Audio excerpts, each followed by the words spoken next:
Olá a todos, eu estou aqui hoje com Sérgio Maeda, que é médico assistente da disciplina de endocrinologia da Unifesp, vice-presidente da Abraço, que é a Associação Brasileira de Avaliação Óssea e Osteometabolismo, e presidente da Comissão de Educação Médica Continuada da SBEM. Tá? Obrigada, Sérgio, por ter aceitado a gente estar aqui no Outubro Rosa, falando aí um pouquinho de cânceres femininos, e a saúde óssea é algo que preocupa bastante. Eu sou Andréa Pereira, médica nutróloga da Oncologia e Hematologia do Hospital Israelita Albert Einstein, tenho doutorado pela Unifesp, pós-doutorado pelo Instituto Israelita de Ensino e Pesquisa, e atualmente estou fazendo pós-doutorado pela Faculdade de Medicina da USP. E aí a gente vai conversar hoje sobre saúde óssea. E a minha primeira pergunta para o Sérgio é: o que é osteoporose e osteopenia? Bom, boa tarde a todos. Queria primeiramente agradecer o convite da Andréia para falar aqui para vocês hoje. E a gente vai falar um pouquinho da definição da doença osteoporose e o que é osteopenia. Em geral, a gente quantifica a massa óssea através do exame que é a densitometria óssea. E ela vai classificar conforme o grau de quantidade de cálcio, digamos assim, na estrutura óssea. Quando o paciente tem uma estrutura com menos cálcio, esse exame vai sinalizar que a densidade do osso é baixa, e aí a gente chama isso de osteoporose. Quando essa diminuição da quantidade de cálcio no osso aparece de maneira intermediária, a gente vai chamar isso de osteopenia. A gente pode grosseiramente falar que a osteopenia é uma pré-osteoporose. Tá, eu acho que isso é muito importante, né? A gente tem visto aí o envelhecimento da população, né? A gente vai falar um pouquinho aí de quando ocorre mais esse tipo de alteração. A gente tem visto também restrições aí dietéticas de consumo de cálcio, né? Às vezes nem a pessoa nem precisa não consumir produto como leite, derivados, e acaba tendo essa restrição. A gente vai falar um pouquinho de quando é importante a gente se preocupar com o osso, mas muitas vezes você já deveria se preocupar com isso na infância, né, quando a gente tem, e também de um país que é o país mais sedentário aí da América Latina. Então, várias coisas ajudando, né, para a gente ter uma saúde óssea prejudicada. E eu ia te perguntar exatamente isso: qual que é o panorama, né, da osteoporose no Brasil? É algo que preocupa?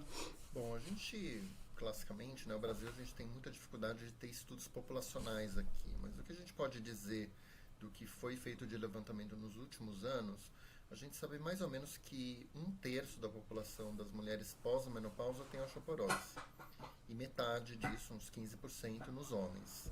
E é uma doença que está ligada ao envelhecimento, ou seja, o fato da gente viver mais faz com que a gente aumente o risco de ter osteoporose, porque é uma doença ligada a isso, né? E o problema maior dessa doença é a fratura. E a fratura ela é uma coisa que gera uma incapacidade. Por exemplo, se o paciente tem uma fratura de fêmur, muitos desses pacientes perdem a mobilidade e a qualidade de vida. Então eles se tornam cadeirantes, às vezes pacientes que ficam acamados. E o pior de tudo é a mortalidade que é aumentada. E a gente sabe, né, classicamente, os pacientes às vezes têm essa ideia de que a osteoporose é uma doença da mulher. Sim, claro, ela afeta muito mais mulheres. Mas quando ela afeta os homens e eles têm uma fratura de fêmur, a mortalidade do homem é 2 vezes maior que a da mulher. Então a osteoporose é uma doença grave, ela diminui a qualidade de vida e inclusive a expectativa de vida. Então é uma doença que ela não pode ser ignorada. Eu acho que um grande problema, né? Muitas vezes as pessoas sempre perguntam se a osteoporose dói, né? A gente não tem um sintoma clássico para falar de osteoporose. Muitas vezes a primeira coisa que aparece é a fratura mesmo, né? Então, você tem que se preocupar, né? Fazer uma prevenção. E eu ia te perguntar exatamente isso. Tem uma idade que eu devo me preocupar? E como que eu faço o diagnóstico, né, da minha saúde óssea? Bom, como eu já havia falado anteriormente, a densitometria é o exame que a gente usa para medir a massa óssea. Mas a gente tem que levar em consideração a idade do paciente, o sexo, as doenças que o paciente tem. E só para falar brevemente, assim, a gente tem durante a vida, como é que a massa óssea evolui? Desde o nascimento até a gente chegar a uns 20, 30 anos, todo mundo ganha massa óssea, né? E principalmente na puberdade por conta dos hormônios sexuais. Dos 20 até uns 50 anos, todo mundo fica mais ou menos estável, né? Desde que não tenha nenhuma doença que tenha impacto ósseo. E aí a coisa muda entre homens e mulheres. Então as mulheres nessa faixa de vida, 50, 48, 52, elas têm a instalação da menopausa. E isso é muito crítico para a saúde óssea da mulher, porque a falta dos hormônios ovarianos, em especial estrógeno, leva a um aumento da reabsorção óssea. Então a mulher vive nessa fase da vida uma perda óssea que pode ser grande ou não, e isso precisa ser monitorado principalmente pelo ginecologista, né, que é o médico que está acompanhando a mulher nesse momento da vida.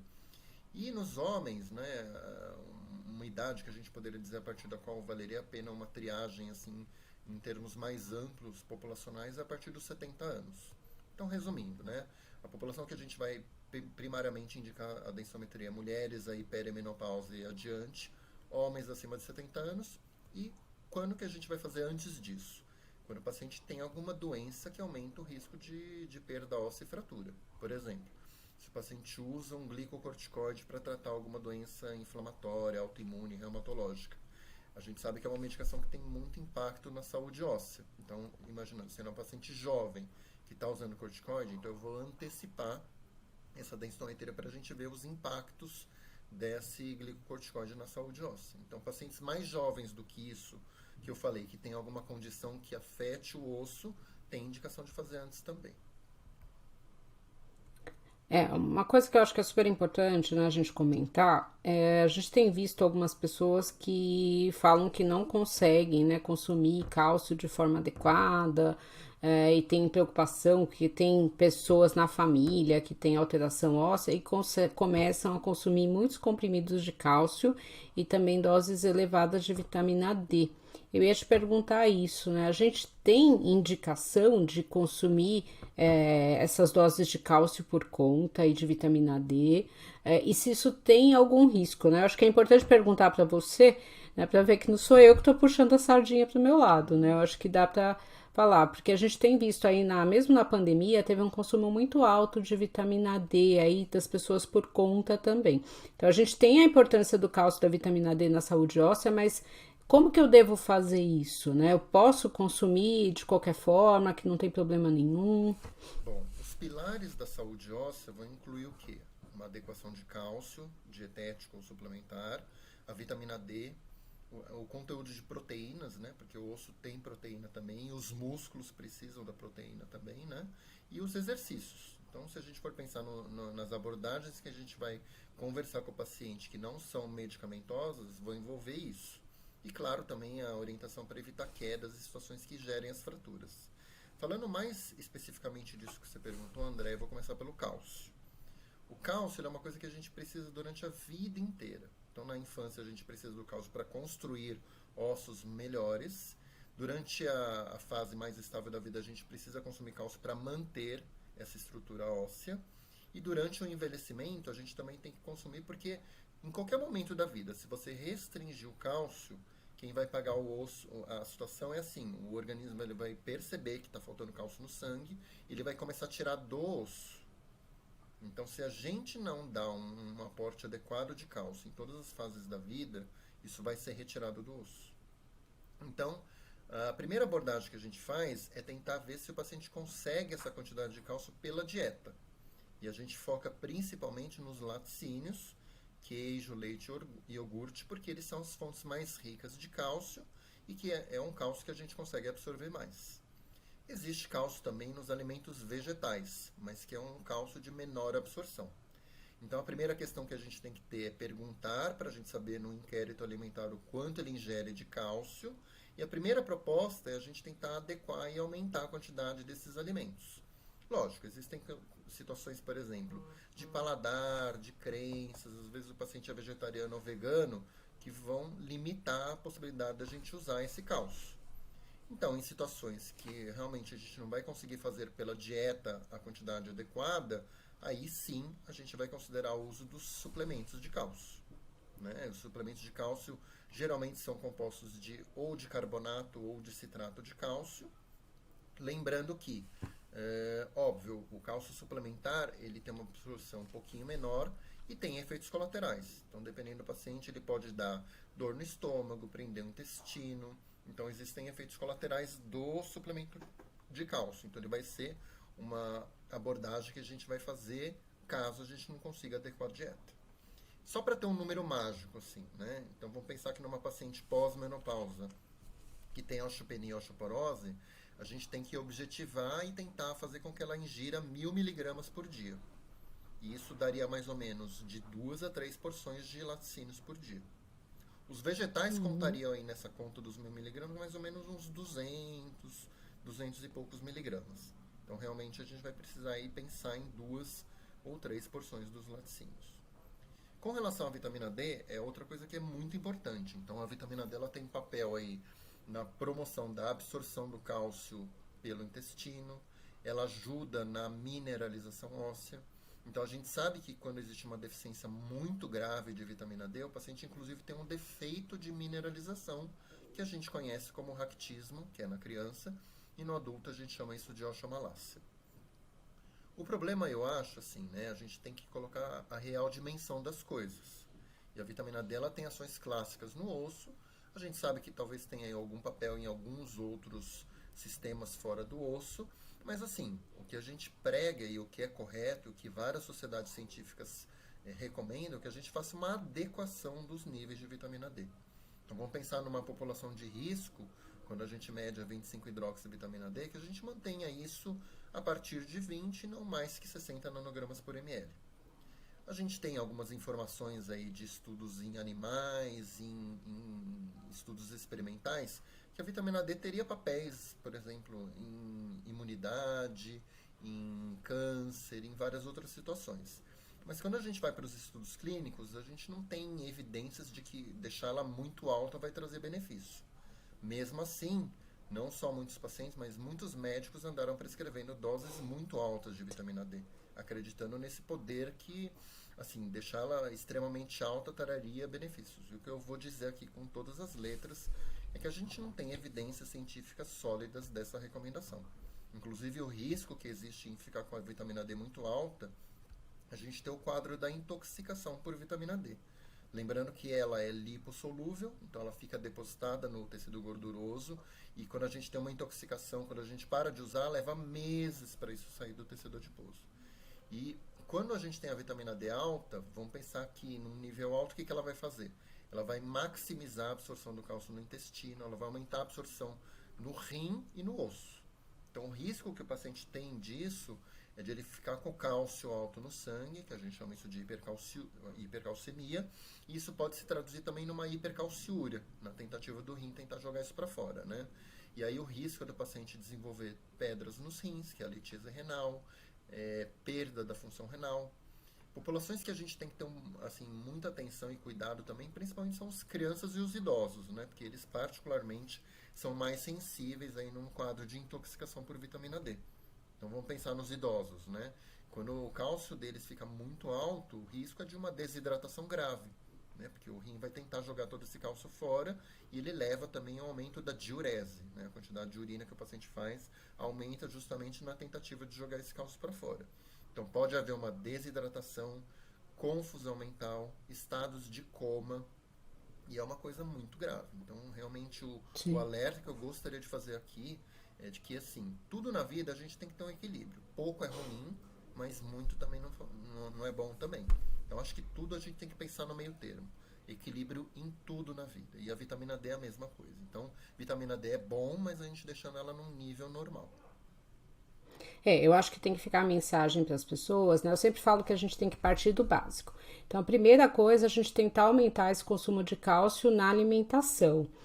A gente tem muito essa questão até de modismo das pessoas falarem que tem intolerância à lactose. Muitas vezes você conversa com a pessoa não tem nenhum sinal de intolerância, né? A lactose entrou aí como algo que faz mal para todo mundo, e na verdade não é isso. Então a gente corta realmente os leites derivados das pessoas que têm intolerância, né? Lógico que se a pessoa tem uma crença do vegetarianismo, do veganismo, aí é uma outra história, né? Então eu também acho que a gente, né, a crença da pessoa e a gente vai adaptar, tá? Mas não precisa cortar leite derivado de todo mundo, porque ajuda na saúde óssea. E o cálcio, às vezes faz só falar, mas eu consigo nos vegetais. Mas como você mesmo reforçou, e não sou eu que estou falando, tá? É o endocrinologista. Você mesmo reforçou, a absorção do cálcio no vegetal, ela é diferente, né? A gente tem isso também com o ferro, que vem de origem animal e de origem vegetal, então é uma absorção diferente. Então, às vezes você tem que comer uma quantidade tão grande de vegetais que você não consegue, né, ao longo do dia isso.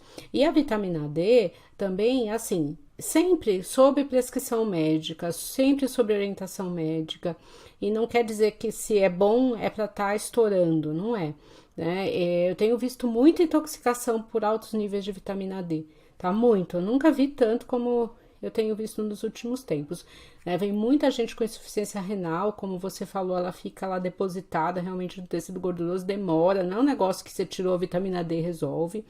As pessoas às vezes vêm com uma indicação de que o nível de vitamina D tem que estar super alto, né? E não tem isso. Em câncer, a gente teve alguns trabalhos falando de prevenção do câncer e vitamina D. Hoje, o que a gente tem mais de evidência de aumento de sobrevida, mas ninguém fala de níveis estourados, tá? Então, assim, é tratar a deficiência ou a insuficiência, e sempre com orientação.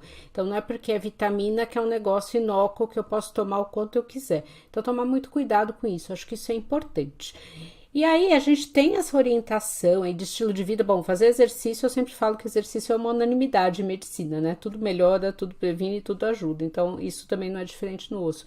Mas e além disso, dessa orientação aí dietética e de mudança de estilo de vida, a gente tem medicamentos? Eu ouço muitas vezes a pessoa falar, eu tenho osteoporose e já me falaram que não tem solução. Eu consigo tratar a osteoporose? Consigo reverter essa situação? Bom, tendo em vista aí o que a gente vai ter para tratamento medicamentoso da osteoporose, a gente pode dividir em dois grandes grupos os remédios, né? A gente tem aqueles que são os antirreabsortivos, que têm a função de diminuir a destruição óssea, e a gente tem os formadores, né? Que a gente tem dois aí, eu vou falar só o nome genérico deles, né? Que é a teriparatida e o romosozumab, mas que a gente só reserva esses para casos muito graves.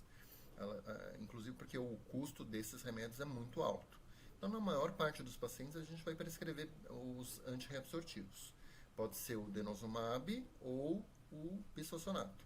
Existe um cuidado aí, porque cada um tem alguma particularidade, né? Então, o que a gente pode dizer assim, de uma maneira mais breve para a nossa audiência, assim, a gente tem os bisfosfonatos orais, que a gente pode usar isso semanal ou mensal. Então, eles têm um cuidado assim na tomada da medicação, porque como a absorção deles é muito baixa, né? Então, a gente tem que fazer um ritual para tomar ele.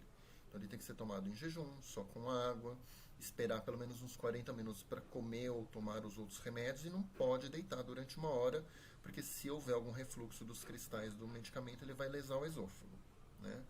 O paciente precisa ter uma função renal normal e não ter nenhuma doença esofágica muito importante, né? Então, esses são os cuidados que a gente tem que ter.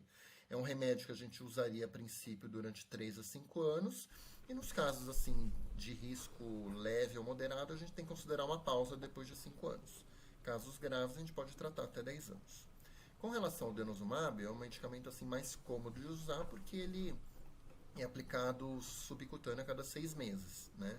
E ele é um medicamento que, além de ele diminuir a destruição óssea, a gente sabe que ele pode aumentar a massa óssea. Então, é um diferencial que ele tem no longo prazo. Então, a gente sabe que ele vai aumentar a massa óssea muito mais do que o bisfosfonato. O cuidado que eu queria reforçar muito aqui com esse medicamento, que é justamente o fato de ele ser uma medicação fácil de se administrar, ele está sendo muito prescrito. Só que é um medicamento que, assim, ele tem que ser, todo jeito como se aplica, tem que ser respeitado. Então, ele tem que ser reaplicado a cada 6 meses.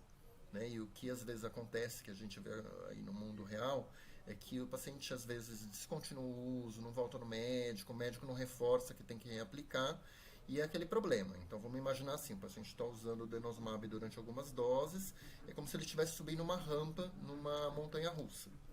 Então a massa óssea vai aumentando ao longo do tempo. Se ele não reaplica essa medicação, ele perde o efeito depois de 6 meses. Então a reabsorção ela aumenta de maneira explosiva, e isso faz uma perda óssea, em que o paciente vai cair a massa óssea, e isso aumenta o risco, inclusive, de fraturas vertebrais múltiplas. Então esse remédio, assim, ele é muito bom, mas a gente tem que ter muita consciência e orientar bem o paciente com relação a isso, né? E o último medicamento que eu esqueci de falar, que vale a pena comentar também, é o bisfosfonato que dá para fazer na veia, que é o ácido zoledrônico. Então a vantagem dele é que dá para fazer uma vez por ano, né? Então, esse é o panorama das medicações que a gente tem. Então, para escolher o remédio, a gente tem que pensar assim, no grau de osteoporose, se a nossa ideia é formar osso num caso muito grave, se é só estacionar a perda, ver as contraindicações que esses remédios têm. Então, tudo isso tem que ser discutido, mas existe um arsenal considerável de medicações que a gente tem hoje aqui no Brasil. Tá, a gente tá, né, no Outubro Rosa, né, que é o mês aí que a gente fala muito mais do câncer de mama. E a gente, em câncer de mama, acho que é muito comum a pessoa começa o tratamento e o oncologista já fala, né, da questão óssea. E aí eu ia te perguntar exatamente isso, né? Por que que a gente acaba tendo nessa perda de massa óssea aí no câncer, né? Isso geralmente já é tratado, já tem algo preventivo que é feito porque sabe que se vai perder. Né? Então, além da gente ter essa preocupação ao longo da vida, que deveria ser importante, muitas vezes as pessoas confundem, né? Eu acabei nem falando disso. Ah, mas o meu cálcio no sangue está normal, então eu não preciso fazer densitometria. Né? Então, não é isso, né? Muitas vezes ele está normalizado porque você acaba tirando o cálcio do osso. Então, né, não tem isso. Então, realmente a densitometria é necessária. E nesses casos de câncer, seria também indicado a gente fazer uma densitometria logo no início? Porque geralmente isso acaba ficando perdido aí ao longo do tratamento. Bom, em relação ao câncer de mama, existem impactos diretos do tratamento que é proposto na saúde óssea. Então, é muito importante que isso seja visto. Então, vamos imaginar as situações que esses pacientes que têm essas pacientes de câncer de mama enfrentam. Muitas delas vão ter que passar por uma quimioterapia. A quimioterapia, mesmo que seja para outros cânceres, ela é extremamente deletéria para o osso. Então, ela afeta todas as células que formam e destroem o osso e, em geral, existe uma perda óssea. Então, a quimioterapia é uma coisa que impacta a massa óssea. E depois que a paciente faz o tratamento com a quimio, às vezes, dependendo do tratamento que é proposto a seguir, existe também impacto. Por exemplo, se existe a necessidade de se usar um inibidor de aromatase, por exemplo, que é um medicamento que diminui a conversão de testosterona em estrógeno, a gente sabe que essas pacientes elas ficam com níveis de estrogênio muito baixo, que é a intenção do que é proposto, né? Mas o osso sente essa falta desse estrógeno, então existe uma perda óssea muito grande nos pacientes que fazem uso dessa medicação. Então é muito importante que se bloqueie a destruição óssea para não ter uma perda muito grande. Então, seja com a quimioterapia, seja com o uso de inibidor de aromatase, a gente precisa proteger o osso, principalmente se a paciente já tem osteoporose antes de tratar o câncer, né? Porque a gente sabe que isso vai piorar bastante também. Eu acho que isso é importante, né? E aí a gente tem depois em novembro câncer de próstata. Nas mulheres é muito comum a gente lembrar da parte óssea, mas como você reforçou também, nos homens acaba se esquecendo disso e tem aparecido aí mais homens com osteoporose, mas geralmente você só descobre depois da fratura, né? Então acho que é super importante. Sérgio, a gente tá aí nos nossos minutos finais. Queria que você passasse a sua mensagem final e aí a gente vai terminar. Bom, a osteoporose é uma doença que a gente sabe que, infelizmente, a quantidade de pessoas vai aumentar que possuem a doença, justamente porque a gente está vivendo mais. E o meu apelo que eu queria fazer aqui é a gente pensar sempre no envelhecimento saudável. Então a gente é muito imediatista em geral, né? A gente fica pensando no dia de hoje e a gente nunca pensa como é que a gente vai estar daqui 20 ou 30 anos. Então a gente precisa, assim, de uma maneira tranquila, pensar em enxergar com que qualidade que a gente vai chegar lá na frente. Então eu sempre gosto de comentar assim, quando eu falo para os pacientes, eu preciso ter bons argumentos, né? Então imagina, todo mundo já viu aquela senhorinha de idade de 85 anos que não consegue levantar da cadeira, né? Caquética, com dificuldade de levantar, com muita dor. O que é aquilo? Aquilo, infelizmente, já é o final da linha de uma coisa que poderia ter sido prevenida, né? Tanto do ponto de vista ósseo, né? Que provavelmente é uma osteoporose já grave, mas também a sarcopenia. Né? A gente fala muito de osso, mas não dá para desgrudar essa discussão do músculo, né? Então, a gente cuidar da musculatura, da postura, da alimentação, é garantir que a gente chegue com mais dignidade nessa idade. Né? A gente, às vezes, esses pacientes chegam com lucidez, mas com um corpo que já está sofrendo todas essas consequências. Então, pelo que eu faço, é a gente pensar nisso para a gente chegar lá com dignidade, andando independente. Então, esse trabalho ele tem que começar décadas antes. Porque, às vezes, quando chega muito no fim da linha, a gente fica com menos opções. Então, acho que eu queria falar isso. Eu acho que você tocou em algo fundamental. A gente tem falado tanto disso, né? Da importância do estilo de vida e não requer muitas coisas. É uma alimentação saudável, é a prática de atividade física. Nunca é tarde para começar. Eu sempre falo isso para os pacientes. Você pode começar com qualquer idade, mas é lógico, se você começar isso antes, você vai ter um envelhecimento melhor. E eu atendo muito paciente idoso, né? E é interessante que você olha para eles, você sabe quem se cuidou a vida inteira e quem não se cuidou. É um outro envelhecimento, apesar das pessoas terem a mesma idade. Então, assim, vale a pena se cuidar. A gente tem vivido mais, mas todo mundo quer envelhecer com qualidade. Eu acho que isso é fundamental. Então, tem que se cuidar mesmo. Eu acho que não tem por onde fugir. Bom, eu queria agradecer muito a nossa conversa, acho que foi muito esclarecedora. A gente precisa falar mais de saúde óssea, acho que se fala muito pouco, né? Acaba se preocupando disso muito ou na velhice ou quando a pessoa já tem alguma fratura. Caso vocês tenham alguma dúvida, entrem em contato com a gente ou entrem no site www.doutorandreanutrologia.com.br. Eu passo para o Sérgio se vocês não conseguirem falar com ele e a gente vai ser um prazer tirar essas dúvidas. Não percam os próximos episódios que a gente vai falar de saúde no homem em Novembro Azul. Muito obrigada. Imagina, eu que agradeço o convite, André.